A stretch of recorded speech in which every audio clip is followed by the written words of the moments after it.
Visakhapatnam MP అయిన భరత్ గారి ఆధ్వర్యంలో నడుస్తున్న గీతం విద్యా సంస్థలు ఇప్పుడు 54.79 ఎకరాల భూమిని కబ్జా చేయడమే కాకుండా దాన్ని రెగ్యులరైజ్ చేయడానికి నిన్న 30వ తేదీన జీవీఎంసీ కౌన్సిల్లో తీర్మానం పెట్టారు.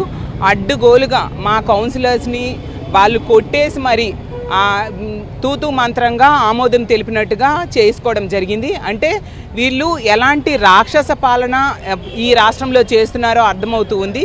ఎంతసేపు కూడా వీళ్ళు రెడ్ బుక్ రాజ్యాంగం మీద మాత్రమే దృష్టి పెడుతూ ఉండే పరిస్థితి ఈ విషయంలో కూడా మనకు మరొకసారి స్పష్టమైంది. ఎందుకంటే చంద్రబాబు నాయుడు గారి కుటుంబానికి అధికారం ఇచ్చారు ఇలా భూములు కబ్జా చేయడానికని నేను అడుగుతూ ఉన్నాను. ఈ విశాఖపట్నంలో 5 లక్షల మెజారిటీతో భరత్ గారిని గెలిపిస్తే ఈరోజు 5,000 కోట్ల భూమిని దోచుకుంటూ ఉండే పరిస్థితి. చంద్రబాబు నాయుడు గారు ఎంతసేపు సంపద సృష్టిస్తాను అని చెప్తూ ఉంటారు, కానీ ఈరోజు తీసుకుంటే ఈ రాష్ట్రంలో సంపదని దోచుకుంటూ ఉండే పరిస్థితి మనం చూస్తూ ఉన్నాము. ఎంతవరకు ఒక ఎత్తు భూములనేమో 99 పైసలకి, పావలాకి, ₹10 తన బినామీలకి ముడుపులు తీసుకొని కట్టబెట్టేవారు. ఇప్పుడు ఏకంగా కబ్జా చేసేసి 54 ఎకరాల భూమిని కబ్జా చేసేసి దాన్ని రెగ్యులరైజ్ చేసుకుంటారంట. ఇది ఎంతవరకు న్యాయం? ప్రజల ఆస్తుల్ని ఇలా కబ్జా చేసేసి రెగ్యులరైజ్ చేసుకుంటూ పోతే ఇంకా ప్రజల ఆస్తులు ఏం మిగులుతాయి? అసలు కబ్జా చేసినందుకు ల్యాండ్ గ్రాబింగ్ యాక్ట్ కింద వీళ్ళ మీద కేసు పెట్టాల్సింది పోయి తిరిగి రెగ్యులరైజ్ చేస్తారంట. అసలు ఇదే విశాఖపట్నంలో తీసుకుంటే రోడ్డు పక్క చిన్న చిన్న షాపుల్లో వ్యాపారం చేసుకునే వాళ్ళకి బుల్డోజర్స్ పెట్టి వాళ్ళ షాపులు తొలగించారు ఈ భరత్ గారు, ఈ కూటమి ప్రభుత్వంలో నాయకులు.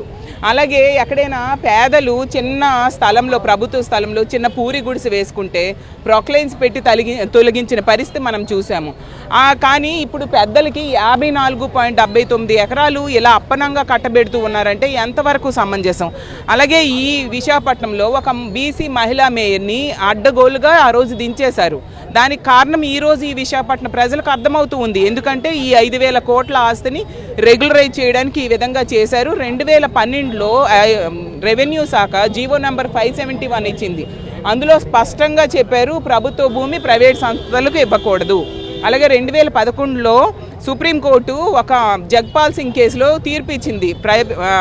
స్థానిక సంస్థల ఆధీనంలో ఉన్న ల్యాండ్ని ప్రైవేటు వ్యక్తులకి, ప్రైవేటు సంస్థలకు ఇవ్వకూడదని స్పష్టంగా చెప్పింది. అంటే ఈ అధికారులకు కానీ అలాగే ఈ నాయకులకు కానీ సుప్రీంకోర్టు ఆదేశాలు అంటే లెక్కలేదా అని నేను అడుగుతున్నాను. ఎట్టి పరిస్థితిలో ఈ ల్యాండ్ గ్రాబింగ్ చేసిన గీతం యాజమాన్యం మీద కేసులు పెట్టాలి, వీళ్ళని అరెస్టులు చేయాలి. వీళ్ళు ఇంకా దౌర్జన్యంగా ఈ ల్యాండ్ కనుక కబ్జా చేస్తే, వీళ్ళు స్వాధీనం చేసుకుంటే రానున్న రోజుల్లో మళ్ళీ మా జగన్మోహన్ రెడ్డి గారు ముఖ్యమంత్రి కాబోతూ ఉన్నారు.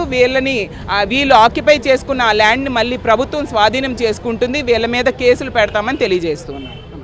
కౌన్సిల్లో జరిగినటువంటి సంఘటన ఏదైతే ఉందో, మరి ఎంతో బాధ్యత కలిగినటువంటి ఒక ఎంపీగా విశాఖపట్నం ప్రజలు మీకు 5 లక్షల పైన మెజారిటీ ఇస్తే మీరు ప్రజల ఆస్తుల్ని, ప్రభుత్వ ఆస్తుల్ని కాపాడాల్సింది పోయి మరి అడ్డగోలుగా మీరు ఎన్నో సంవత్సరాలుగా ఆ గీతం కాలేజీలో ఉన్నటువంటి ప్రభుత్వ భూముల్ని ఎంజాయ్ చేస్తూ మరి స్వయంగా మరి ఆయన చెప్పినటువంటి వ్యాఖ్యలు ఏంటంటే మా ఆధీనంలో ఉన్నాయి, ఎప్పటి నుంచో మా ఆధీనంలో ఉన్నాయి, మేము ఎంజాయ్ చేస్తున్నాం ఆ ల్యాండ్స్ అని. అంటే మరి మీరు ఒక ఎంపీగా ఉన్నారా, లేకపోతే మీరు ఏ విధంగా అటువంటి వ్యాఖ్యలు చేస్తూ ఉన్నారో ఎవరికీ అర్థం కానటువంటి పరిస్థితి. మరి నిన్న కౌన్సిల్లో చూసుకున్నట్లయితే మా వైఎస్ఆర్ కాంగ్రెస్ పార్టీ కార్పొరేటర్ని ఎవరైతే మీ తెలుగుదేశం పార్టీ కూటమి కార్పొరేటర్లతో మరి దౌర్జన్యం చేయించి మా కార్పొరేటర్లని మరి గాయపరుస్తూ మీరు నిన్న కనీసం ఎజెండా చర్చించలేదు. కనీసం మీరు 1 నుంచి 15 ఆమోదం అని చెప్పేసి మీరు మేయర్ అయితే మీరు మేయరేనా ఒకసారి ఆలోచించండి. మీరు ఈరోజు 5,000 కోట్ల విలువ కలిగినటువంటి భూముల్ని అప్పనంగా మీరు కాజేస్తూ ఈరోజు చంద్రబాబు నాయుడు కూటమిలో ఉన్నటువంటి నాయకులు ఆ రోజు ఏం చెప్పారు? సంపద సృష్టిస్తాం అని చెప్పేసినటువంటి పెద్ద మనుషులు ఈరోజు మీ నాయకులకి, మీ ఎమ్మెల్యేలకి, ఎంపీలకి సంపద సృష్టిస్తున్నారా? ఈరోజు రాష్ట్రంలో ప్రజలందరూ చూస్తూ ఉన్నారు. మీరు చేస్తున్నటువంటి వేషాలన్నీ కూడా చూస్తూ ఉన్నారు. త్వరలోనే మీకు ఈరోజు మీరు ఎన్నో రకాలుగా మరి ఎంతసేపు జగన్మోహన్ రెడ్డిని ఏదో విధంగా అపాస్పాలు చేయాలా, జనాల్లో పలసం చేయాలని చెప్పేసి మీరు ఏదైతే భావిస్తున్నారో అవన్నిటికీ కూడా ప్రజలందరూ కూడా డిసైడ్ అయిపోయి ఉన్నారు. ఎప్పుడు ఎన్నికలు వస్తాయా అని చెప్పేసి చూస్తూ ఉన్నారు. మీకు నిజంగా దమ్ము ధైర్యం ఉంటే స్థానిక సంస్థలు ఎన్నికలు పెట్టండి. పోనీ ఎలాంటి రిజల్ట్ వస్తుందో చూద్దాం.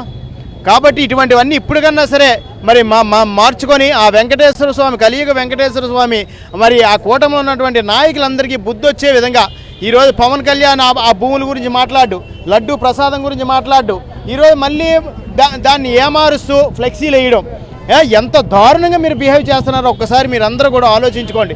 త్వరలోనే కలియుగ దైవం వెంకటేశ్వర మీ అందరికీ కూడా బుద్ధి వచ్చే విధంగా ప్రసాదిస్తాడని చెప్పేసి ఉండేటప్పుడు 4 సంవత్సరాలు కూడా చాలా కౌన్సిల్ అన్నది చాలా సజావుగా ఏ ఇబ్బందులు లేకుండా జరిగింది. అలాగే ప్రభుత్వ భూములను అన్నీ కూడా కాపాడే వాళ్ళకి ఇది ప్రభుత్వ భూమి అని హెచ్చరిక బోర్డు కూడా మేము పెట్టడం జరిగింది.